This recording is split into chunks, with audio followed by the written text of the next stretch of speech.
एक साइकोलॉजिस्ट जो serial killer वगैरह से डील करती है वो एक स्ट्रेंजर से मिली। उससे मिलने के बाद उसके साथ डिस्टर्बिंग चीजें होना स्टार्ट हो गया। अब इस सब के पीछे कौन है, या आज की हमारी movie never talk to stranger in 1995 की एक साइकोलॉजिकल थ्रिलर मूवी में हमें पता चलेगा। ये मूवी अलग अलग ट्विस्ट एंड टर्न्स लेकर आती है, एंडिंग भी ट्विस्टेड है, तो अंत तक इस वीडियो को जरूर देखिएगा। अगर आपको वीडियो अच्छा लगता है तो प्लीज लाइक और कमेंट जरूर कर दीजिए।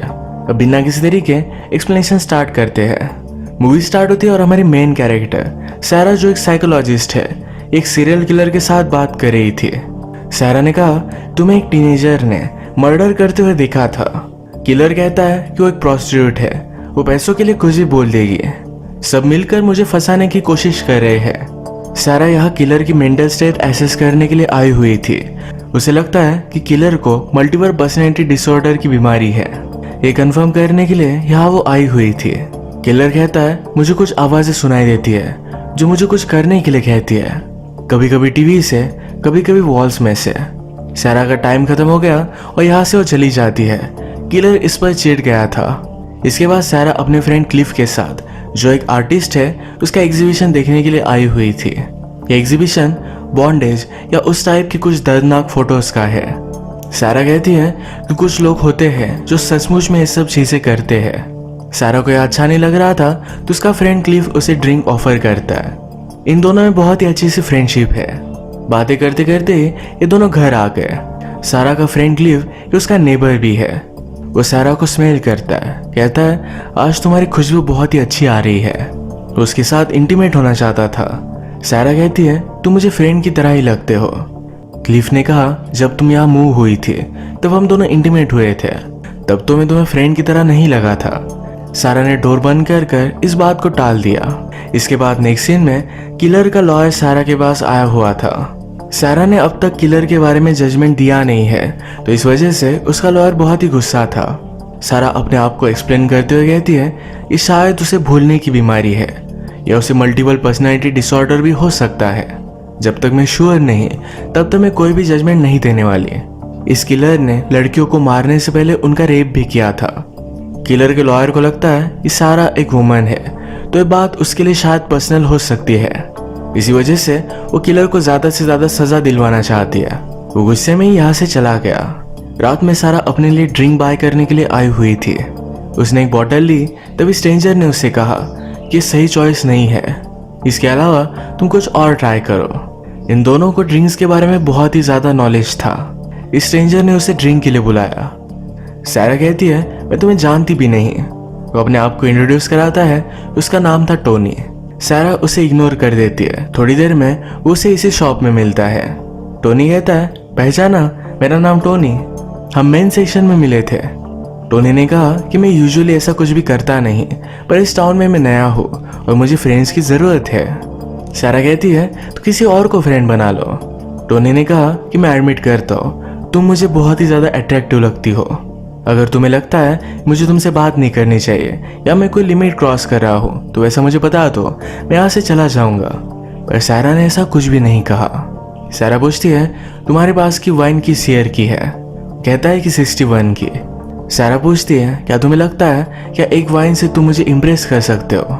टोनी ने कहा कि मुझे लगता है कि तुम ऐसी औरत हो जिसे जीतना पड़ता है। सारा को बात अच्छी लगी। वो बाहर आकर टैक्सी लेती है तो टोनी अपनी बाइक लेकर उसके पास आया। कहता है, अब हाँ भी कह दो। सारा के पास टाइम नहीं था, पर उसने अपना नंबर उसे दे दिया। कहा कि मुझे कॉल करना। सारा जब घर पर आई तो उसके फादर उसे मिलने के लिए आए हुए थे। उन्हें अंधेरे में देखकर वो डर गई थी। सारा के अपने फादर के साथ रिलेशनशिप अच्छे नहीं है। उन्हें फादर भी नहीं बुलाती है। फादर चाहते थे कि आज रात वो यही रुके, पर सारा उन्हें मना कर देती है। फादर को एक बड़ी बीमारी है, तो उन्होंने कहा कि मैं ज्यादा टाइम तक जिंदा नहीं रहूंगा, हमें एक दूसरे के साथ टाइम स्पेंड करना चाहिए, जैसे कि क्रिसमस। सारा कहती है कि हम क्रिसमस में मिल सकते हैं, पर प्लीज पहले मुझे कॉल कीजिएगा। उसने फादर को मॉटेल के लिए पैसे दे दिए और वहां से निकाल दिया। रात में सारा का नेबर उसके पास आया। वो एक लड़की के साथ था तो उसे वोडका चाहिए था। सारा कहती कि मेरे पास नहीं है। नेबर कहता है, मैंने तो तुम्हारी फ्रिज में देखा था। वो खुद गया और लेकर आया। सारा इस बात से सरप्राइज थी। ये बहुत ही अच्छी डिटेल है जिसे आप याद रखिए। मूवी के लास्ट में सब कुछ क्लियर होगा। एग्जाम ऑनलाइन है तो उसमें भी आ सकता है। नेबर घर में ही था तभी सारा को टोनी का कॉल आया। उसे अपना पता देकर सारा को वहां बुलाया। सारा का नेबर इसके बारे में उससे पूछ रहा था। सारा फिर टोनी से मिलने के लिए उसकी पुरानी सी बिल्डिंग में पहुंची। टोनी ड्रिंक लेकर रेडी ही था। सारा ने कहा, तुम मेरे लिए बहुत ही बुरे हो। सब कुछ सही चल रहा था और नेक्स्ट सेकंड में मैं एक स्ट्रेंजर के साथ ड्रिंक कर रही हूँ। इसके बाद इन दोनों ने बहुत सारी बातें की। सारा अपने एक्स बॉयफ्रेंड के बारे में टोनी को बताती है। कहती है कि वो अचानक से गायब हो गया। उसने कोई भी लेटर नहीं छोड़ा, कोई भी कांटेक्ट नहीं किया। वो अभी भी उस पर बहुत ही ज्यादा गुस्सा है। सारा के नेबर का मानना था कि अब 1 साल हो चुका है, उसे मूव ऑन करना चाहिए। अब यही करने की कोशिश वो टोनी के साथ कर रही है। सारा पूछती है, तुम करते क्या हो? वो कहता है कि मैं सिक्योरिटी कंसल्टेंट हूँ। सारा ने कहा, तुम्हारे साथ होते वक्त मुझे बहुत ही सेफ लगता है। आगे सारा अपने बचपन के बारे में बताती है। उसने कहा कि जब वो छोटी थी तभी उसकी मदर की कार एक्सीडेंट में डेथ हो गई थी। उसके फादर का सेल्स का जॉब था तो हमेशा घूमते रहते थे। वो अपने एंड के पास ही बड़ी हुई है। ये सब बातें कर सारा को एम्बैरस लगा। टोनी कहता है, तुम्हें कंट्रोल में ना होना, इन सब चीजों के बारे में बात करना, ये सब सूट करता है। इसके बाद इन दोनों ने एक दूसरे को किस किया और एक दूसरे की बाहों में ही सो गए। सुबह होने पर एक दूसरे के साथ इंटीमेट हो जाते हैं। इसके बाद नेक्स्ट सीन में सारा फिर से किलर के पास आई हुई थी। वो उसे पूछती है कि लास्ट सेशन में तुम आवाजों के बारे में बात कर रहे थे। इस बार किलर ने कहा कि मुझे कोई भी आवाजें सुनाई नहीं देती। वो कहता है, तुम मुझे फ्रेम करना चाहते हो, तुम अपनी साइड चूज कर लो, एक तो तुम मेरे साइड पर हो या मेरे खिलाफ। यहाँ पर वो बहुत ही गुस्सा हो गया था। इनडायरेक्टली उसे धमकी दे रहा था। आज सारा जब घर पर पहुंची तो उसके घर पर मुरझाए हुए फूलों का गिफ्ट भेजा हुआ था। इस बात से वो डिस्टर्ब हो गई। रात में सारा और टोनी फिर से मिले। टोनी सारा के लिए शूटिंग का गेम खेलकर उसे जिराफ गिफ्ट देता है। सारा पूछती है, तुम्हारी इतनी शूटिंग अच्छी कैसी है? वो कहता है कि मैं पहले पुलिस हुआ करता था। सारा को बात बहुत ही सरप्राइजिंग लगी कि उसने बात उससे छुपाई थी। वो सारा को कहता है, तुम भी शूटिंग ट्राई करो। वो मना कर रही थी पर फिर भी टोनी ने उसे फोर्स किया। शूटिंग करते वक्त अपने बचपन की याद सारा को आई। अचानक से वो बेहोश हो जाती है। टोनी उसे अपने घर पर लेकर गया था। सुबह होने पर उसके लिए उसने टीवी बनाई। सारा को टोनी के साथ होना अब अचानक से गलत लगता है। उसने कहा कि अब मैं जा रही हूँ। टोनी ने पहचान लिया कि उसे इनडायरेक्टली ब्रेकअप कर रही है। उस पर चिढ़ गया कि तुम्हें करती क्या हो, हमेशा मेरे साथ पुश पुल खेलती रहती हो। इन दोनों की फाइट होगी और सारा यहाँ से चली जाती है। थोड़ी देर में सारा ने अपना माइंड चेंज कर लिया। वो फिर से टोनी के पास वापस आई। ये दोनों इंटीमेट हो जाते हैं। घर आने पर सारा को एक नोट मिला। न्यूज़पेपर की एक पेज का नंबर था। ये सारा देखती है तो इसमें सारा की डेथ के बारे में लिखा हुआ था। इन सब बातों से डिस्टर्ब हो गए। उसे लगा कि किलर ही ये सब करवा रहा है। जाकर वो किलर के लॉयर से बात करती है। वो कहती है, तुम मिलकर मेरी हरासमेंट क्यों कर रहे हो? लॉयर कहता है, इसमें मेरा कोई भी हाथ नहीं है। अगर किलर ने ऐसा किया होता तो उसने मुझे बता दिया होता। सारा कहती है, उसे मल्टीपल पर्सनैलिटी डिसऑर्डर है। उसने शायद खुद किया है पर उसे याद भी नहीं। इसके बाद नेक्स्ट डे सारा के घर पर ही टोनी आया हुआ था। ये दोनों मिलकर कुकिंग करते हैं। कुकिंग करते करते पैन में आग भी लग गई थी। दोनों ने मिलकर ये बुझाई। बहुत सारा तमाशा खड़ा हुआ पर ये दोनों इस बात को एंजॉय करते हैं। टोनी को सारा के साथ होना ये बहुत अच्छा लगता है। अचानक से सारा को उसके फादर का कॉल आ जाता है। ये क्रिसमस के बारे में उससे पूछ रहे थे। सारा कहती है कि मैं आपसे बाद में बात करूंगी।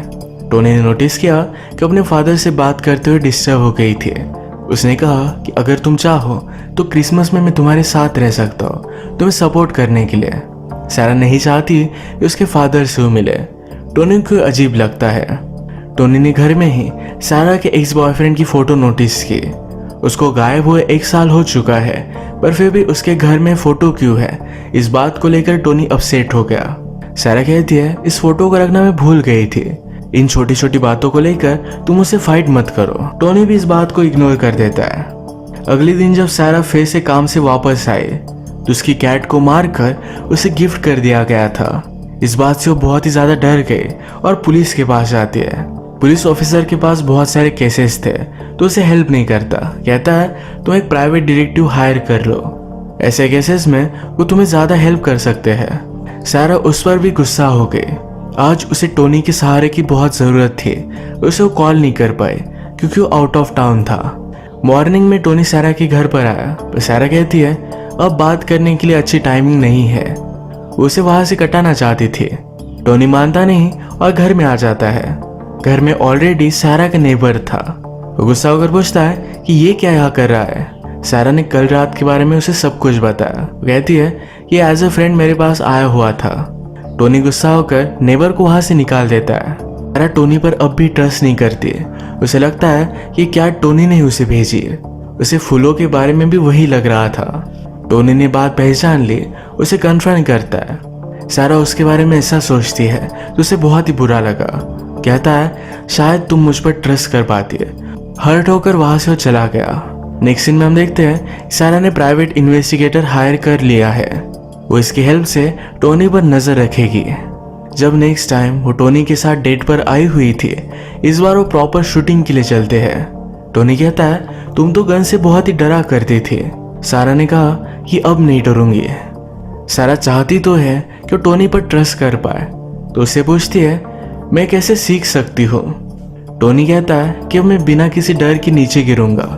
मैंने अगर सचमुच में ऐसा किया इसका मतलब है मैं तुम पर ट्रस्ट करता हूँ, टिकटॉकर्स की तरह। सारा को भी ये करने के लिए कहता है। सारा भी उस पर पूरा ट्रस्ट कर कर नीचे गिर गई और टोनी ने उसे बचा लिया, टिकटॉकर्स की तरह। आज इन्होंने अपना दिन बहुत ही अच्छे से स्पेंड किया था। खुश थे तो रात में इंटीमेट हो जाते हैं। अब टोनी फिर से अपने कुछ काम के लिए आउट ऑफ टाउन जा रहा था तो सारा का डिटेक्टिव उस पर नजर रखता है। उसने कहा कि मैं किसी अलग टाउन जा रहा हूँ पर वो एल्बनी गया, सारा का टाउन। ये सब बातें डिटेक्टिव उसे बता देता है। वहां जाने पर टोनी एक औरत और उसकी बच्ची से मिला। डिटेक्टिव सारा से कहता है शायद टोनी मैरिड है। इस बात से सारा बहुत ही ज्यादा हर्ट हो गई। नेक्स्ट सीन में हम देखते हैं सारा के घर में कोई इलीगली घुस गया था। ये उसका नेबर नोटिस करता है और उसके पीछे वो भागा। जो भी आदमी था उसने नेबर को बहुत ही ज्यादा इंजोर कर दिया। सारा को अभी अभी टोनी के बारे में पता चला है तो उसके घर पर वो पहुंचती है। घर पर पहुंचने के बाद उसकी सारी चीजें उसने चेक की जिसमें उस पर एक फाइल उसे मिली। इस फाइल में सारा के बारे में सब कुछ रिकॉर्ड्स थे।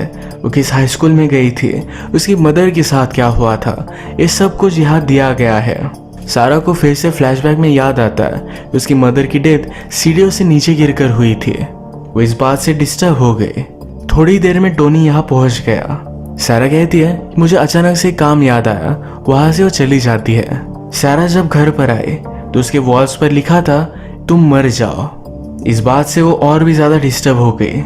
जरा रिलैक्स होने के लिए वो बात ले रही थी। यहाँ हम देखते हैं उसके हीटर के स्क्रूज निकल गए थे। ये कभी भी नीचे गिर सकता था। सारा बाथटब से निकली उसके बाद ही नीचे गिर गया। अगर पहले गिरता तो सारा की डेथ हो जाती। इसके बाद सारा ने पुलिस को कॉल किया। पुलिस ने उसके नेबर के साथ भी जो हुआ ये सब उसे बता दिया। पुलिस कहती कि एक सीरियस क्राइम है, कोई तुम्हें मारने की कोशिश कर रहा था। सारा कहती है कि आपको जाकर टोनी से बात करनी चाहिए। वो जब घर पर आई तो टोनी ऑलरेडी उसके घर पर था। वो भागकर पुलिस को कॉल करना चाहती थी पर टोनी उसे रोक लेता है। टोनी ने कहा मुझे तुमसे बात करनी है। वो उस पर ट्रस्ट नहीं करती तो उसके साथ ब्रेकअप कर लेता है। सारा कहती है प्लीज मुझे मारो मत। वो डर गई थी। वो अपने पर्स के पास गई। टोनी को लगा कि वो गन निकाल रही है तो टोनी ने अपनी गन भी निकाल ली। सारा और भी ज्यादा डर गई। वो उससे पूछती है न्यूयॉर्क में तुम्हारे साथ कौन थी। टोनी कहता है कि वो मेरी कजन है। बेनी ये सारा के एक्स बॉयफ्रेंड का नाम था। एक्चुअली सारा के एक्स बॉयफ्रेंड ने टोनी को हायर किया था पता करने के लिए कि उसके ब्रदर को हुआ क्या। टोनी कहता है मुझे सच सच बताओ उसके साथ हुआ क्या था। सारा कहती है हम दोनों के बीच जो भी था यह सब झूठ था। टोनी कहता है कि बिल्कुल भी नहीं, मैं तुमसे बहुत प्यार करता हूँ। सारा कुछ भी बात पर बिलीव नहीं करती। उसे लगता है कि उसके साथ जो भी हो रहा था इसके पीछे टोनी ही था। टोनी कहता है चलो मैं तुम्हें कुछ दिखाता हूँ। उसने सारा पे नजर रखने के लिए हर जगह पर कैमरे लगाए हुए थे। इस कैमरे में दिखाई देता है ये सारा के घर पर जो आया हुआ था उसके साथ जो भी हो रहा था जो वो खुद कर रही थी। एक्चुअली उसे मल्टीपल पर्सनैलिटी डिसऑर्डर है। इसका मतलब है अचानक से उसकी पर्सनैलिटी चेंज हो जाती है। इस चेंज के टाइम में वो जो भी करती है उसे खुद को पता नहीं होता। ये बात जानकर सारा बहुत ही ज़्यादा डिस्टर्ब हो गई। तभी उसके फादर उसे विजिट करने के लिए आ गए। उनके शूज़ की आवाज़ को सुनकर उसे अपना पास्ट याद आया। एक्चुअली सारा के फादर ने ही उसकी मदर को मार डाला था। फिर उन्होंने सारा को गन दी थी, कहा कि फादर को हेल्प करो। सारा को ट्रिगर पुल करने में हेल्प किए। पुलिस को लगा था ये सिर्फ एक एक्सीडेंट है। ये सब याद करके सारा को चक्कर आ गई। उठने पर अपनी मदर के बारे में बात कर रही थी। उसके फादर कहते हैं वो सिर्फ एक एक्सीडेंट था। सारा कहती कि अब मुझे सब कुछ याद है, तुमने ही मेरी मदर का मर्डर किया था। हर रात मेरे कमरे में आकर तुम मुझे अब्यूज किया करते थे। इसी वजह से मेरी आंट मुझे उसके साथ लेकर गई। वो चिढ़ गई थी तो उसने अपनी गन निकाली। टोनी उसे शांत रहने के लिए कहता है। उसने कहा मैं अपनी गन ग्राउंड पर रख रहा हूँ, तुम भी ऐसा ही करो। टोनी ने गन रखी और सारा उसे शूट कर देती है। उसकी पर्सनैलिटी अब चेंज हो गई थी। उसने कहा तुम्हें जानना था ना कि बेनी के साथ क्या हुआ है। मैंने उसे मार डाला था, वो भी तुम्हारी तरह ही मुझसे झूठ कहता था। अपनी फादर की वजह से हर आदमी को हेट करती है। इसके बाद उसने फादर को भी मार डाला। जल्दी से सारा घर वो क्लीन कर देती है। अपने खिलाफ कोई भी सबूत नहीं रखती। अपने आप से कहती है तुम्हें इसके बारे में कुछ भी याद नहीं रहेगा। वो घर के बाहर गई और उसके बाद उसकी नॉर्मल की पर्सनैलिटी फिर से उसके पास वापस आई। उसे लगता है ये टोनी और उसके फादर ने एक दूसरे को मार डाला। यही बात वो पुलिस से भी कहती है। पुलिस को यह सब सच लगा और उसे छोड़ देते हैं। इसके बाद नेक्स्ट सीन में सारा मल्टीपल पर्सनैलिटी पर एक लेक्चर दे रही थी। वो कहती कि जब भी बचपन में बहुत बड़ा ट्रामा हो गया हो, इस बात को छोटे बच्चे हैंडल नहीं कर पाते। इसे कोप करने के लिए खुद ही अलग अलग पर्सनैलिटी बना लेते हैं। यही सारा ने भी अपने साथ किया था। उसे इसके बारे में पता भी नहीं है। मूवी के लास्ट में अब वो अपने नेबर के साथ रिलेशनशिप में है।